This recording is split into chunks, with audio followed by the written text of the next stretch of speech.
Hi, I'm Lindsay Bennett, Healthcare Executive, and today I'm going to explain the healthcare revenue cycle to you in under 10 minutes. Whether you're a clinician or if you work in finance, 10 minutes from now, you're going to know exactly what it is and how it works. What is the revenue cycle? Here are a couple definitions. Revenue cycle is the full financial process from initial referral or when the patient first contacts a provider to schedule to when the patient's balance reaches zero, either because it was paid in full or because it was written off. Another definition is that revenue cycle is all of the clinical, administrative, financial, and compliance actions that are needed in order to receive payment.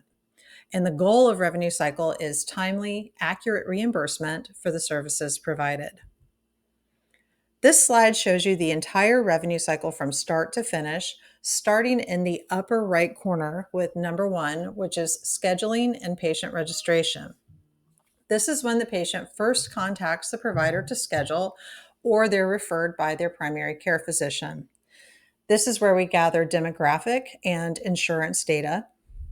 Then we move to step 2, which is eligibility, benefits verification, and authorization. This is where we check for active insurance coverage for services. This is where we identify any pre-authorization requirements.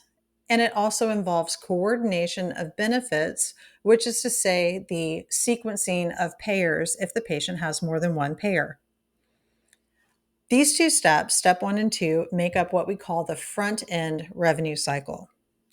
Then we move to step 3, which is service documentation and coding.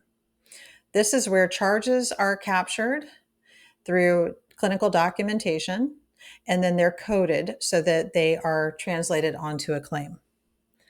This section right here, number 3, is what we call the mid-cycle of revenue cycle. Then we move on to step 4, which is claims submission.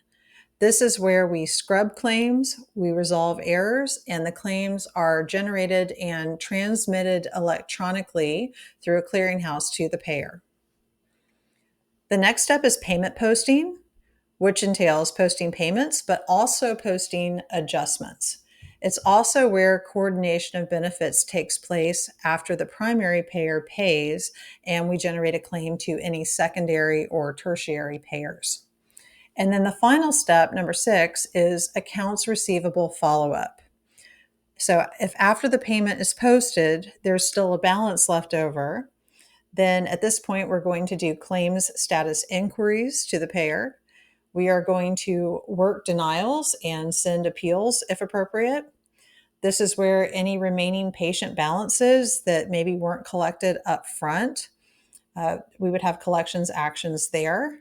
And it's also where we write off any balances to charity or to bad debt.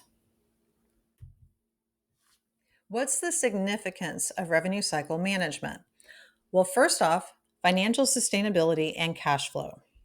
Revenue cycle management is what converts clinical services into cash in order to pay payroll, to pay rent, etc.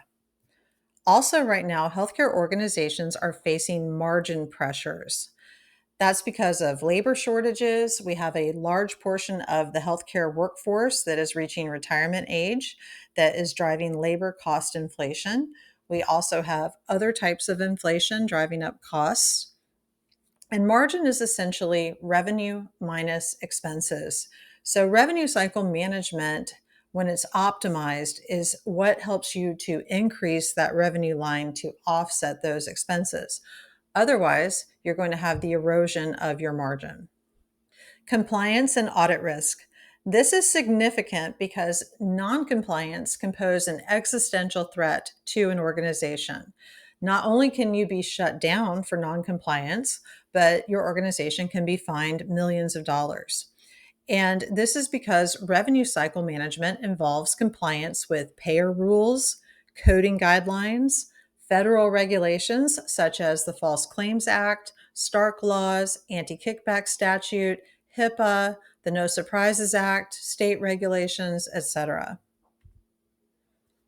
Revenue cycle management also impacts strategy and scalability. For example, If your organization is going to merge or grow and double or triple in size, if you have an inefficient or a very manual revenue cycle process, then you're just going to magnify that and all the costs that are associated with it. So, organizations with successful mergers and successful moves into new markets depend on having mature revenue cycle management capabilities. Revenue cycle management also impacts patient experience and trust. It impacts their access to care and how quickly they can get care. It impacts their satisfaction, their loyalty, their retention, and it gets better financial outcomes for the organization. And finally, revenue cycle management has a role hand in hand with technology and innovation. This is because when an organization is struggling, one of the first areas that's considered in a turnaround or a consulting project is the revenue cycle because it has such a profound impact on the organization's financials. And technology here can be transformational, and it's a critical success factor in growth and mergers, as I mentioned before, and also in having profitable MSO or management services organization arrangements. In the United States, revenue cycle management is a $172 billion industry with a projected annual growth rate of 10.1%. Margin pressures at health systems are making revenue cycle management a major area of focus since it directly determines cash flow and because denials are increasing, according to 82% of health system CFOs. Health systems are spending about $20 billion each year to fight denials, and a high percentage of claims, 15%, are denied by commercial insurers, even when they were pre-authorized. It's also costly to rework claims. It can cost on average about $25 to $117 per claim, according to Change Healthcare. So, as you can see, billing is a high stakes job where you can potentially make a big impact on an organization's finances. And that is revenue cycle in a nutshell. If you found this video helpful, please take a moment to like and subscribe. And in the description, you're going to find links to all kinds of free resources on healthcare finance and revenue cycle topics. Thanks for watching.